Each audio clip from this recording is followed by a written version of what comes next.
ਅੱਜ ਅਸੀਂ ਗੱਲ ਕਰਾਂਗੇ ਸਟੀਵਨ ਆਰ ਕੋਵੀ ਦੀ ਮਸ਼ਹੂਰ ਕਿਤਾਬ ਦ 7 habits of highly effective people ਦੇ ਵਿੱਚ ਦੱਸੀ 7th ਹੈਬਿਟ ਸ਼ਾਰਪਨ ਦਾ 100 ਬਾਰੇ। ਜੰਗਲ ਵਿੱਚ ਇੱਕ ਵਾਰ ਇੱਕ ਲੱਕੜਹਾਰੇ ਨੂੰ ਪੇੜ ਕੱਟਦਿਆਂ ਵੇਖ ਇੱਕ ਮਿੱਤਰ ਨੇ ਕਿਹਾ ਕਿ ਤੂੰ ਸਾਰਾ ਦਿਨ ਮਿਹਨਤ ਕਰਦਾ ਰਹਿੰਦਾ ਹੈ, ਤੂੰ ਆਪਣੀ ਕੁਲਹਾੜੀ ਨੂੰ ਧਾਰ ਕਿਉਂ ਨਹੀਂ ਲਗਾਉਂਦਾ, ਮਤਲਬ ਤਿੱਖਾ ਕਿਉਂ ਨਹੀਂ ਕਰਦਾ। ਉਸ ਲੱਕੜਹਾਰੇ ਨੇ ਕਿਹਾ ਕਿ ਮੈਂ ਸਾਰਾ ਦਿਨ ਮਿਹਨਤ ਕਰਦਾ ਹਾਂ, 7 ਤੋਂ 8 ਘੰਟੇ ਮਜ਼ਦੂਰੀ ਕਰਦਾ ਹਾਂ ਤਾਂ ਮੇਰਾ ਘਰ ਚੱਲਦਾ ਹੈ। ਕੁਲਹਾੜੀ ਨੂੰ ਧਾਰ ਲਗਾਉਣ ਲਈ ਮੇਰੇ ਕੋਲ ਵਕਤ ਹੀ ਕਿੱਥੇ ਹੈ। ਕੁਝ ਇਹੋ ਜਿਹਾ ਹੀ ਅਸੀਂ ਆਪਣੀ ਜ਼ਿੰਦਗੀ ਵਿੱਚ ਵੀ ਕਰਦੇ ਹਾਂ। ਸਾਰੀ ਜ਼ਿੰਦਗੀ ਮਿਹਨਤ ਕਰਦੇ ਹਾਂ, ਆਪਣੇ ਕੰਮ ਨੂੰ ਇਮਾਨਦਾਰੀ ਨਾਲ ਕਰਦੇ ਰਹਿੰਦੇ ਹਾਂ, ਆਪਣੇ ਕੰਮ ਵਿੱਚ ਮਸਰੂਫ ਰਹਿੰਦੇ ਹਾਂ, ਪਰ ਆਪਣੇ ਆਪ ਦੀ ਕਾਬਲੀਅਤ ਔਰ ਹੁਨਰ ਨੂੰ ਸੁਧਾਰਨ ਦੇ ਲਈ ਕਦੇ ਵੀ ਸਮਾਂ ਨਹੀਂ ਕੱਢਦੇ ਹਾਂ, ਬਲਕਿ ਅਸੀਂ ਆਪਣੇ ਆਪ ਨੂੰ ਵਕਤ ਦੇ ਨਾਲ ਹੁਨਰਮੰਦ ਹੀ ਨਹੀਂ ਬਣਾਉਂਦੇ ਹਾਂ। ਸਾਡੇ ਚੋਂ ਕਿੰਨੇ ਲੋਕ ਐਸੇ ਹਨ ਜੋ ਆਪਣੀ ਕਾਰ ਜਾਂ ਕਿਸੇ ਵੀ ਵਾਹਨ ਦਾ ਪੈਟਰੋਲ ਪਵਾਉਣਾ ਭੁੱਲ ਜਾਂਦੇ ਹਨ ਕਿਉਂਕਿ ਉਹ ਕਾਰ ਚਲਾਉਣ ਵਿੱਚ ਇਤਨੇ ਬਿਜ਼ੀ ਸੀਗੇ, ਜਾਂ ਉਸ ਦੀ ਵਕਤ ਸਮੇਂ ਸਰਵਿਸ ਜਾਂ ਦੇਖਭਾਲ ਨਹੀਂ ਕਰਾਉਂਦੇ ਹਾਂ। ਬਲਕਿ ਅਸੀਂ ਸਾਰੇ ਜਾਣਦੇ ਹਾਂ ਕਿ ਇਹਨਾਂ ਚੀਜ਼ਾਂ ਦਾ ਸੁੱਖ ਬਿਨਾਂ ਦੇਖਭਾਲ ਦੇ ਪ੍ਰਾਪਤ ਹੀ ਨਹੀਂ ਕੀਤਾ ਜਾ ਸਕਦਾ। ਸ਼ਾਰਪਨਿੰਗ ਦਾ 100 ਗੱਲ ਕਰਦਾ ਹੈ ਲਗਾਤਾਰ ਆਪਣੀ ਕਾਬਲੀਅਤ ਨੂੰ ਸੁਧਾਰਨ ਦੇ ਲਈ। ਇਹ ਗੱਲ ਕਰਦਾ ਹੈ ਸਮਾਂ ਕੱਢਣ ਦੇ ਬਾਰੇ, ਆਪਣੀ ਸਕਿੱਲ ਨੂੰ ਮਤਲਬ ਕੁਸ਼ਲਤਾ ਨੂੰ ਸੋਧਣ ਦੇ ਬਾਰੇ। ਆਪਣੇ ਗਿਆਨ ਨੂੰ ਵਧਾਉਂਦਿਆਂ ਅਸੀਂ ਆਪਣੀ ਖੁਦ ਦੀ ਜ਼ਿੰਦਗੀ ਵਿੱਚ ਉਸੇ ਕਾਬਲੀਅਤ ਨਾਲ ਸਿਨਰਜੀ ਨੂੰ ਪ੍ਰਾਪਤ ਕਰ ਸਕਦੇ ਹਾਂ। ਉਦਾਹਰਨ ਦੇ ਤੌਰ ਤੇ ਜੇਕਰ ਅਸੀਂ ਇੱਕ ਸਾਧਾਰਨ ਜਿਹੀ ਕਾਬਲੀਅਤ ਰੱਖਦੇ ਹਾਂ ਤੇ ਸਾਡੇ ਇੱਕ ਯੂਨਿਟ ਜਾਂ ਇਕਾਈ ਦੀ ਮਿਹਨਤ ਸਾਨੂੰ ਇੱਕ ਇਕਾਈ ਜਿਤਨੀ ਪ੍ਰੋਡਕਸ਼ਨ ਜਾਂ ਉਤਪਾਦਨ ਤੱਕ ਲਿਜਾਂਦੀ ਹੈ। ਪਰ ਜਿਉਂ-ਜਿਉਂ ਅਸੀਂ ਆਪਣੀ ਕਾਬਲੀਅਤ ਨੂੰ ਵਧਾਉਂਦੇ ਹਾਂ, ਆਪਣੇ ਆਪ ਦੇ ਉੱਤੇ ਮਿਹਨਤ ਕਰਦੇ ਹਾਂ, ਆਪਣੀ ਆਰਗੇਨਾਈਜੇਸ਼ਨਸ ਦੇ ਪ੍ਰੋਸੈਸ ਜਾਂ ਤਰੀਕੇ ਸੁਧਾਰਦੇ ਹਾਂ, ਤਾਂ ਇੱਕ ਐਸਾ ਸਮਾਂ ਵੀ ਆਉਂਦਾ ਹੈ ਜਦੋਂ ਸਾਡੇ ਇੱਕ ਇਕਾਈ ਦੀ ਮਿਹਨਤ ਸਾਨੂੰ 100 ਇਕਾਈਆਂ ਜਿਤਨੀ ਉਤਪਾਦਨ ਦੇ ਨਤੀਜੇ ਤੱਕ ਲੈ ਜਾਂਦੀ ਹੈ। ਸਾਡੇ ਟਾਈਮ ਮੈਨੇਜਮੈਂਟ ਟੌਪਿਕ ਦੇ ਵੀਡੀਓ ਵਿੱਚ ਅਸੀਂ ਕੁਆਡਰੈਂਟ 2 ਨੂੰ ਚੰਗੀ ਤਰ੍ਹਾਂ ਸਮਝ ਚੁੱਕੇ ਹਾਂ। ਆਪਣੇ ਆਪ ਦੀ ਕਾਬਲੀਅਤ ਦੇ ਲਈ ਕੰਮ ਕਰਨਾ, ਆਪਣੇ ਆਪ ਨੂੰ ਨਵੇਂ ਹੁਨਰ ਨਾਲ ਜੋੜਨਾ ਕੁਆਡਰੈਂਟ 2 ਦਾ ਹਿੱਸਾ ਸੀ। ਇਹ ਐਸਾ ਕੰਮ ਹੈ ਜਿਹੜਾ ਜ਼ਰੂਰੀ ਤੇ ਹੈ ਪਰ ਅਰਜੈਂਟ ਨਹੀਂ ਲੱਗਦਾ। ਇਸੇ ਕਰਕੇ ਆਪਣੇ ਆਪ ਤੇ ਮਿਹਨਤ ਕਰਨ ਵੱਲ ਤਵੱਜੋ ਹੀ ਨਹੀਂ ਦਿੰਦੇ ਹਾਂ ਔਰ ਅਵੇਸਲੀ ਜਿਹੀ ਜ਼ਿੰਦਗੀ ਗੁਜ਼ਾਰ ਦਿੰਦੇ ਹਾਂ।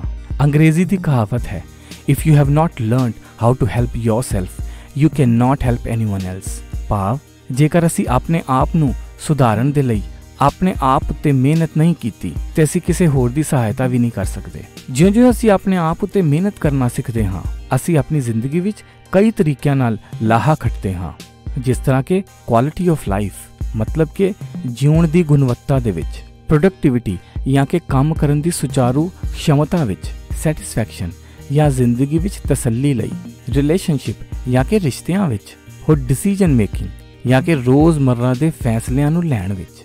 ਆਪਣੇ ਕੀਤੇ ਜਾਣ ਵਾਲੇ ਕੰਮਾਂ ਵੱਲ ਨਜ਼ਰ ਪਾਈਏ ਤੇ ਸਾਨੂੰ ਇਹਨਾਂ ਦਿਸ਼ਾਵਾਂ ਵੱਲ ਤਵੱਜੋ ਦੇਣ ਦੀ ਲੋੜ ਪਵੇਗੀ। ਬੋਡੀ ਮਤਲਬ ਫਿਜ਼ੀਕਲ, ਮਾਈਂਡ ਮਤਲਬ ਮੈਂਟਲ, ਸਪਿਰਿਟ ਮਤਲਬ ਸਪਿਰਿਚੁਅਲ, ਔਰ ਰਿਲੇਸ਼ਨਸ਼ਿਪ ਸੋਸ਼ਲ ਅਤੇ ਇਮੋਸ਼ਨਲ ਪੱਧਰ ਤੇ। ਫਿਜ਼ੀਕਲ ਦਿਸ਼ਾ ਵਿੱਚ ਤਵੱਜੋ ਦਿੰਦਿਆਂ ਆਪਣੇ ਸਰੀਰ ਦੀ ਐਕਸਰਸਾਈਜ਼ ਜਾਂ ਵਰਜਿਸ਼ ਨਾਲ ਜੁੜਦੇ ਹਾਂ। ਉਸ ਨੂੰ ਸੁਚਾਰੂ ਤਰੀਕੇ ਨਾਲ ਚਲਾਉਣ ਦੇ ਲਈ ਨਿਊਟ੍ਰੀਸ਼ਨ ਜਾਂ ਕਿ ਪੌਸ਼ਟਿਕਤਾ ਵਾਲਾ ਆਹਾਰ ਦਾ ਸੇਵਨ ਕਰਦੇ ਹਾਂ ਔਰ ਆਪਣੇ ਆਪ ਨੂੰ ਕਿਸੇ ਵੀ ਫਿਜ਼ੀਕਲ ਸਟ੍ਰੈਸ ਤੋਂ ਮੁਕਤ ਰੱਖਦੇ ਹਾਂ। ਮੈਂਟਲ ਡਾਈਮੈਂਸ਼ਨ ਵਿੱਚ ਅਸੀਂ ਆਪਣੇ ਵਿਚਾਰਾਂ ਨੂੰ ਉੱਚਾ ਅਤੇ ਸੁੱਚਾ ਬਣਾਉਣ ਦੇ ਲਈ ਗਿਆਨ ਇਕੱਠਾ ਕਰਦੇ ਹਾਂ, ਚੰਗੇ ਵਿਚਾਰਾਂ ਦੀ ਸੰਗਤ ਕਰਦੇ ਹਾਂ, ਦੂਸਰਿਆਂ ਨਾਲ ਵੀ ਚੰਗੇ ਵਿਚਾਰਾਂ ਦੀ ਸਾਂਝ ਕਰਦੇ ਹਾਂ ਅਤੇ ਚੰਗੇ ਲੇਖ ਪੜ੍ਹਦੇ ਔਰ ਸੁਣਦੇ ਹਾਂ ਤਾਂ ਕਿ ਉਹ ਸਾਡੀ ਜ਼ਿੰਦਗੀ ਦਾ ਹਿੱਸਾ ਬਣ ਜਾਣ।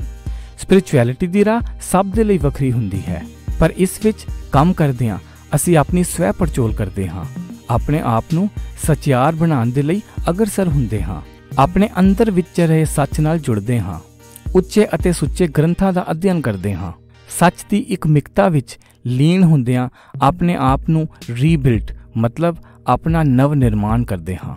ਰਿਲੇਸ਼ਨਸ਼ਿਪ ਜਾਂ ਰਿਸ਼ਤਿਆਂ ਦੀ ਦਿਸ਼ਾ ਵਿੱਚ ਕੰਮ ਕਰਦਿਆਂ ਆਪਣਾ ਰਿਸ਼ਤਾ ਆਪਣੇ ਆਪ ਨਾਲ ਅਤੇ ਦੂਸਰਿਆਂ ਨਾਲ ਸੋਧਦੇ ਹਾਂ ਔਰ ਐਮਪੈਥੀ ਜਾਂ ਕਿ ਹਮਦਰਦੀ ਦੀ ਰਾਹ ਨੂੰ ਅਪਣਾਉਂਦੇ ਹਾਂ, ਜੋ ਅਸੀਂ ਆਪਣੀ ਹੈਬਿਟ 5 ਦੇ ਵੀਡੀਓ ਵਿੱਚ ਗਹਿਰਾਈ ਵਿੱਚ ਵਿਚਾਰਿਆ ਸੀ। ਇਸ ਸੀਰੀਜ਼ ਦੀਆਂ ਪਿਛਲੇ ਵੀਡੀਓਜ਼ ਵਿੱਚ ਅਸੀਂ ਪਹਿਲੀਆਂ 6 ਹੈਬਿਟਸ ਨੂੰ ਇੱਕ ਤਰਤੀਬ ਵਿੱਚ ਵਿਚਾਰ ਚੁੱਕੇ ਹਾਂ, ਜਿੱਥੇ ਹੈਬਿਟ 1, ਹੈਬਿਟ 2, ਹੈਬਿਟ 3 ਗੱਲ ਕਰਦੀ ਹੈ ਪ੍ਰਾਈਵੇਟ ਵਿਕਟਰੀ ਦੀ ਜਾਂ ਕਿ ਮਨ ਨੂੰ ਸੋਧਣ ਦੀ ਅਤੇ ਜਿੱਤ ਲੈਣ ਦੀ, ਔਰ ਹੈਬਿਟ 4, ਹੈਬਿਟ 5 ਅਤੇ ਹੈਬਿਟ 6 ਗੱਲ ਕਰਦੀ ਹੈ ਜੱਗ ਵਿੱਚ ਵਿਚਰਦਿਆਂ ਜਿੱਤ ਪ੍ਰਾਪਤ ਕਰਨ ਦੀ। ਇਹੀ ਲਖਾਇਕ ਬਣ ਜਾਂਦਾ ਹੈ ਮਨ ਜੀਤੇ ਜਗਜੀਤ ਦੇ ਉਪਦੇਸ਼ ਦਾ। ਅਤੇ ਇਹ 7th ਹੈਬਿਟ ਗੱਲ ਕਰਦੀ ਹੈ ਨਿਰੰਤਰ ਤੌਰ ਤੇ ਆਪਣੇ ਗਿਆਨ ਨੂੰ ਵਧਾਉਣ ਬਾਰੇ। ਜੇਕਰ ਅਸੀਂ ਹੈਬਿਟ 7 ਨੂੰ ਆਪਣੀ ਜ਼ਿੰਦਗੀ ਵਿੱਚ ਚੰਗੀ ਤਰ੍ਹਾਂ ਅਪਣਾ ਲਈਏ ਤੇ ਬਾਕੀ ਦੀਆਂ 6 ਹੈਬਿਟਸ ਆਪਣੇ ਆਪ ਹੀ ਜੀਵਨ ਵਿੱਚ ਤਰਤੀਬੀਆਂ ਜਾਂਦੀਆਂ ਹਨ। ਆਪਣੇ ਆਪ ਨੂੰ ਸਦਾ ਦੇ ਲਈ ਸਿੱਖਣ ਦੀ ਚੜ੍ਹਦੀ ਕਲਾ ਵਿੱਚ ਰੱਖਣਾ ਜ਼ਰੂਰੀ ਹੈ ਅਤੇ ਇਸ ਦੇ ਲਈ ਇਹੋ ਜਿਹੇ ਕੁਝ ਨਿਯਮ ਬਣਾਏ ਜਾ ਸਕਦੇ ਹਨ। ਆਪਣੇ ਆਪ ਨੂੰ ਕਿਤਾਬਾਂ ਪੜ੍ਹਨ ਦੀ ਆਦਤ ਲਗਾ ਸਕਦੇ ਹਾਂ।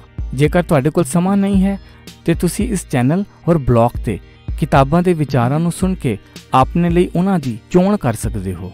ਇਹਨਾਂ ਹੈਬਿਟਸ ਚੋਂ ਕਿਸੇ ਵੀ ਇੱਕ ਆਦਤ ਜਾਂ ਹੈਬਿਟ ਦੀ ਪਾਲਣਾ ਤੋਂ ਸ਼ੁਰੂਆਤ ਕਰ ਸਕਦੇ ਹੋ। ਆਪਣੇ ਕਿਸੇ ਵੀ ਇੱਕ ਐਸੇ ਰਿਸ਼ਤੇ ਬਾਰੇ ਸੋਚੋ ਜਿੱਥੇ ਤੁਹਾਨੂੰ ਲੱਗਦਾ ਹੈ ਕਿ ਐਮਪੈਥੀ ਜਾਂ ਹਮਦਰਦੀ ਦੇ ਤਰੀਕੇ ਨੂੰ ਇਸਤੇਮਾਲ ਕਰਕੇ ਉਸ ਨੂੰ ਸੁਧਾਰਿਆ ਜਾ ਸਕਦਾ ਹੈ। ਦੁਨੀਆ ਦੇ ਵਿੱਚ ਵਿਚਰ ਰਹੇ ਲੋਕਾਂ ਦੇ ਵੱਖਰੇ ਵੱਖਰੇ ਵਜੂਦ ਨੂੰ ਇੱਕ ਦਾਤ ਵਾਂਗੂ ਸਵੀਕਾਰ ਕਰਨ ਦੀ ਕੋਸ਼ਿਸ਼ ਕਰ ਸਕਦੇ ਹਾਂ। ਇਹਨਾਂ ਆਦਤਾਂ ਨੂੰ ਸੁਣਨ ਤੋਂ ਬਾਅਦ ਮੰਨਣ ਦੀ ਅਵਸਥਾ ਤੱਕ ਲਿਜਾ ਕੇ ਹੀ ਇਹਨਾਂ ਦੀ ਤਾਕਤ ਦਾ ਅੰਦਾਜ਼ਾ ਲੱਗਦਾ ਹੈ। ਸੰਤੋਖ ਅਤੇ ਧੀਰਜ ਨਾਲ ਕੰਮ ਕਰੀਏ ਕਿਉਂਕਿ ਮਜ਼ਬੂਤ ਅਤੇ ਡੂੰਘੇ ਕਿਰਦਾਰ ਚੰਦ ਦਿਨਾਂ ਵਿੱਚ ਇਖਤਿਆਰ ਨਹੀਂ ਹੁੰਦੇ। ਮੇਰਾ ਨਾਮ ਸਤਿੰਦਰ ਸਿੰਘ ਹੈ ਤੇ ਮੈਂ ਆਪਣੇ ਇਸ ਸਿੰਘ ਵਿਜ਼ਡਮ ਬਲੌਗ ਤੇ ਬੱਚਿਆਂ ਤੋਂ ਲੈ ਕੇ ਯੰਗਸਟਰਸ ਅਤੇ ਪ੍ਰੋਫੈਸ਼ਨਲਸ ਦੇ ਲਈ ਇਹੋ ਜਿਹੇ ਮੋਟੀਵੇਸ਼ਨਲ ਔਰ ਇਨਸਪੀਰੇਸ਼ਨਲ ਸੀਰੀਜ਼ ਨੂੰ ਪੰਜਾਬੀ ਭਾਸ਼ਾ ਵਿੱਚ ਬਣਾ ਕੇ ਸਾਂਝ ਕਰਦਾ ਹਾਂ। ਜੇਕਰ ਤੁਸੀਂ ਮੈਨੂੰ ਇਹਨਾਂ ਵੀਡੀਓਜ਼ ਦੇ ਲਈ ਕੋਈ ਸਲਾਹ ਜਾਂ ਮਸ਼ਵਰਾ ਦੇਣਾ ਚਾਹੁੰਦੇ ਹੋ ਜਾਂ ਫੀਡਬੈਕ ਦੇਣਾ ਚਾਹੁੰਦੇ ਹੋ ਤੇ ਤੁਸੀਂ ਮੈਨੂੰ ਮੈਸੇਜ ਕਰ ਸਕਦੇ ਹੋ ਜਾਂ ਕਮੈਂਟ ਕਰ ਸਕਦੇ ਹੋ। ਮੈਨੂੰ ਉਮੀਦ ਹੈ ਕਿ ਆਪ ਜੀ ਨੂੰ ਇਹ ਵੀਡੀਓਜ਼ ਪਸੰਦ ਆ ਰਹੇ ਹੋਣਗੇ ਅਤੇ ਅੱਗੇ ਆਉਣ ਵਾਲੀ ਸੀਰੀਜ਼ ਨੂੰ ਵੀ ਆਪ ਇਸੇ ਤਰੀਕੇ ਨਾਲ ਫੋਲੋ ਅਤੇ ਲਾਈਕ ਕਰਦੇ ਰਹੋਗੇ। Thanks for watching. ਬਾਏ।